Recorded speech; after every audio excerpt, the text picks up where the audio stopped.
Olá, nós vamos apresentar agora o laboratório de Hadoop. Eu sou o Hugo, como integrantes temos o Gustavo, eu, o Eric, o Nicolas e o Lorenzo. Eu vou começar apresentando a nossa infraestrutura física, que no caso nós fizemos várias alterações durante o experimento. Foram 3 computadores, né, sendo um master e 2 slaves.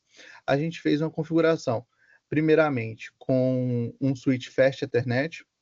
Depois a gente subiu o nível para um switch gigabit Ethernet, e depois a gente testou no Wi-Fi 6, mas assim, a gente não notou muita diferença entre os três na execução dos problemas.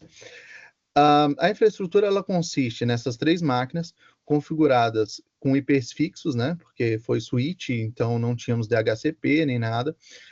Configuramos IP fixo na faixa 10.0.0, aí ficou 101, 102 e 103, os IPs, né? Aí, no próximo slide, aqui, o Wireshark, o que aconteceu? Aqui, eu vou dar uma introdução sobre o Wireshark. No caso aqui, a gente está mostrando aqui o Resource Tracker, né? Do Resource Manager. Aqui a comunicação a transição dos pacotes na rede, no caso, né? Entre o master e um dos slaves, que foi onde a gente rodou o Wireshark. Mas, posteriormente, aqui ainda nessa apresentação, a gente vai mostrar a, o, a parte do Hadoop funcionando em si, mas aqui é mais só mostrando essa parte dos pacotes. Vamos passar aqui para o próximo slide. Foram configurados os hosts, né?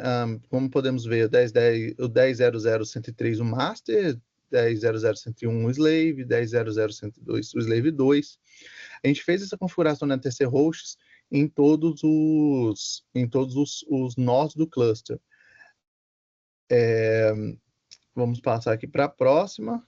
Aí o Lorenzo vai falar aqui agora sobre a configuração da SSH. Bom, falando rapidamente sobre o SSH, o SSH, ele na verdade é um protocolo de Security Shell, onde basicamente por ele que você digita como que duas máquinas podem se comunicar e compartilhar dado. E no caso aqui, o Hadoop precisa dessa comunicação entre master e slaves. Para fazer isso, a primeira coisa que a gente fez foi criar um usuário Hadoop. Por que que a gente criou um usuário Hadoop? A ideia de criar um usuário Hadoop tem a ver com uma questão de segurança, para você não expor o seu usuário pessoal, no caso, porque estavam usando as nossas próprias máquinas mesmo, em vez de criar VMs ou algo do tipo. Além disso, nós temos a seguinte questão: você precisa gerar. O SSH funciona através de uma ideia de chaves de criptografia, e essas chaves precisam ser passadas da master para os seus slaves para poder haver uma comunicação sem a necessidade de usar senhas nas slaves. Por quê? Porque a conexão é mantida pelo Hadoop de forma onde ele não tem como preencher a senha para a slave quando ela é montada. E por precaução, nós achamos que era de bom tom fazer criar esse par de chaves das slaves para a master e das slaves com outras slaves. Então, o que nós fizemos foi fazer a geração da chave, salvá-la no arquivo do ponto .ssh dos usuários Hadoop que nós tivemos. Nós configuramos para que essas chaves fossem colocadas no arquivo de chaves públicas. Foi dado permissão para que essa chave pudesse ser lida pelo usuário. E, por fim, nós fizemos um teste da conexão SSH à máquina da máquina master para as máquinas slaves pelos usuários Hadoop.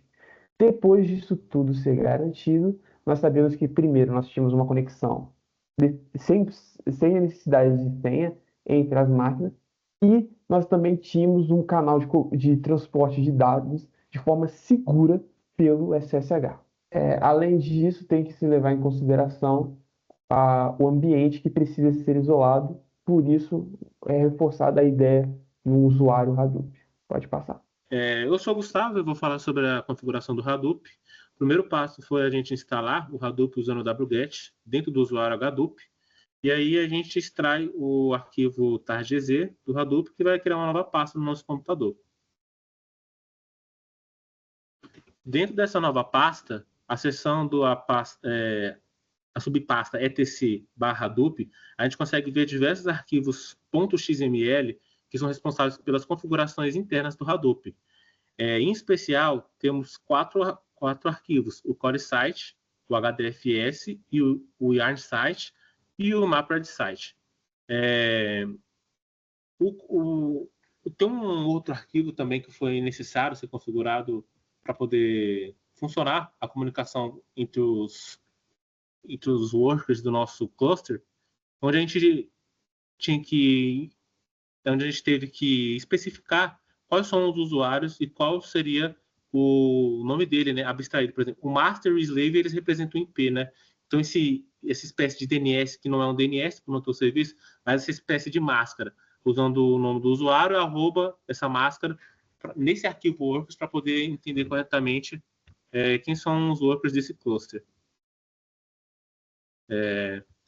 Aqui no nosso... Eu estou com... O meu computador, ele serviu de master do nosso cluster. Eu vou acessar rapidinho o conteúdo dessas pastas. Dentro da pasta etc, dentro da pasta Hadoop novamente. Eu posso dar aqui um ls-la ao .xml. E aqui a gente consegue visualizar esses arquivos. Observando o conteúdo do arquivo coresite.xml, a gente pode ver que dentro do Velo, na propriedade fs.defaultName, foi necessário colocar a abstração do IP do master. Sem isso, isso foi replicado para todos os workers, né? Sem isso, não funcionava a conexão. Agora, dentro do arquivo HDFS,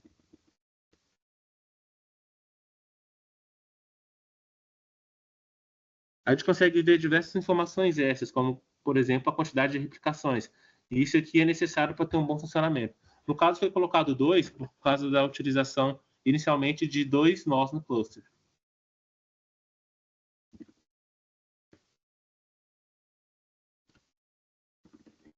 Em relação ao arquivo yarn site.xml, a gente consegue ver diversas duas configurações, como, por exemplo, configurações das variáveis de ambiente, não sei o quê. Corta esse não sei o quê, pode crer. Aqui na propriedade yarn resource manager.hostname também foi colocado do master.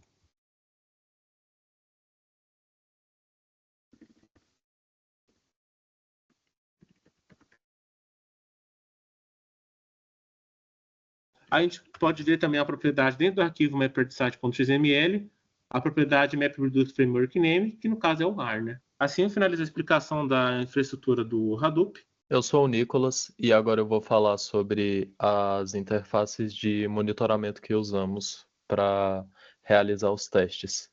A primeira interface de monitoramento foi a do HDFS, que normalmente ela, por default, ela fica na porta 9870. Essa interface ela é um painel de controle de armazenamento distribuído. Então, nela, a gente consegue ver os status dos datanodes entre todos os nós conectados. A gente consegue navegar entre os arquivos salvos nesses datanodes. A gente consegue ver a capacidade do cluster e outras informações, como, por exemplo, o log das operações. Então, a gente consegue ter informações do log da execução dos nós. No próximo slide, a gente tem a segunda interface que foi usada, que foi a do Yarn, que ela, por default, está na porta 8088. Ela é mais focada no gerenciamento de recursos e das aplicações que estão em execução. Então, o foco dela vai ser as tarefas que a gente manda executar em paralelo. No caso desse trabalho, foi a word count. Essa interface, ela vai prover alguns algumas informações, como as aplicações que estão executando, alocação de recurso, detalhes da tarefa e um histórico para a gente conseguir ver as tarefas que foram executadas. Sobre as interfaces era isso. Agora, falando sobre os nossos testes, a gente realizou 3 testes para validar a performance. Nesses 3 testes, a gente aumentou a quantidade de nós e manteve o tamanho do arquivo para validar se o aumento da quantidade de nós ia melhorar o desempenho. A gente realizou 2 testes para cada benchmark e a gente observou que teve uma melhora. No primeiro caso, a gente testou só com um nó e deu 39,41 segundos a execução do word count para um arquivo de 50 megas. E com 3 nós, a gente já teve uma evolução muito grande, que foi 15 segundos e 21, com o mesmo tamanho de arquivo. Então, foi validado que o aumento do número de nós, nesse caso, melhorou o desempenho. Agora, nos próximos testes, a gente fala da tolerância a falhas. Nesse primeiro teste, a gente executou uma tarefa e removeu o cabo de conexão do nó slave. E o código ele entrou em um loop tentando conectar no slave que foi desconectado. No próximo slide, a gente consegue observar. Volta um pouco, por favor. A gente observa o painel do Yarn, que ele ficou com progresso travado de 50%.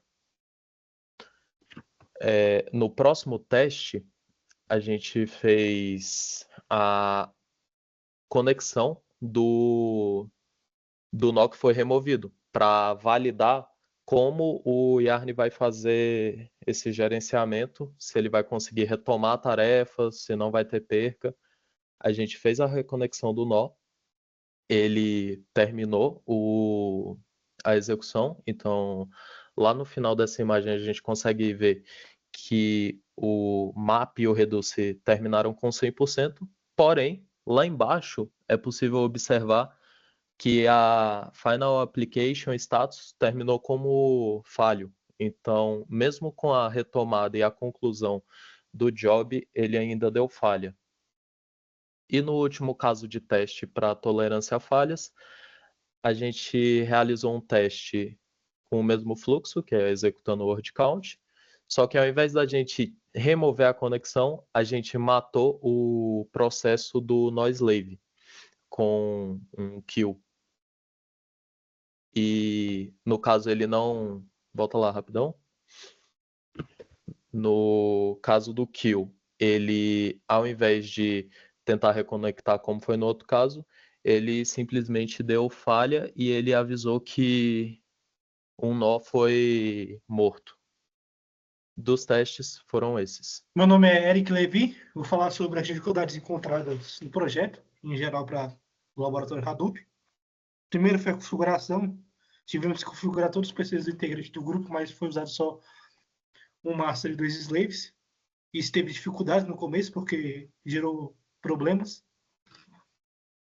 A segunda parte foi a comunicação entre nós, até que estava num certo momento. Depois de um mês deu errado, e isso gerou um problema para o PC, que apagou meu navegador Brave e todos os dados que eu tinha do Brave. Eles foram apagados e eu perdi $10 no Brave, porque o meu processo do host, que eu estava criando um nome, quando eu troquei o meu host para botar Slave 2, ele quebrou o meu PC no Linux, e acabou que o processo que estava aberto do Brave quebrou o navegador e eu tive que rebaixar o navegador e trocar os negócios para fazer funcionar o navegador que não estava funcionando. O terceiro tópico, e muito importante, foi a curva de aprendizado, porque foram vistos vários tutoriais para testar se está funcionando primeiro. Primeiro testamos em Sigonode, depois foi em VMs, cada um foi testando em VM. Depois foi a parte prática que complicou muito, que foi essa que eu disse agora, sobre a quebra do meu PC no Brave, por ter quebrado o PIB lá, trocado o meu nome para Slave no Hostnames. Na falta de material, mesmo tendo os materiais do aprender, esses materiais não estavam muito datados para a época atual. E acabavam não funcionando para o Hadoop com a versão que tinha, porque no Hadoop não tinha como pegar umas versões atuais que tinham de acordo com aqueles vídeos que estavam disponibilizados. O tempo, gastamos um tempo considerável nesses dias, porque teve segunda, terça, sexta passada, segunda e terça dessa semana, e sexta e quarta passada, ficamos muito tempo na faculdade, cerca de ir 2 horas da faculdade, sair 10 horas da noite da faculdade para terminar esse trabalho. Foi problema de configuração física também, conectar os cabos no modem, fazer a configuração do PC, para ver se não estava dando certo nas coisas. Problema no computador, que o meu computador deu erro, né? E por isso eu perdi $10 nessa brincadeira, mas eu gostei muito do trabalho. Foi uma dificuldade, essas foram dificuldades encontradas do grupo em geral. Primeiro foi a parte dos nós e isso, e nisso acaba isso daqui. Obrigado, essa é a nossa apresentação.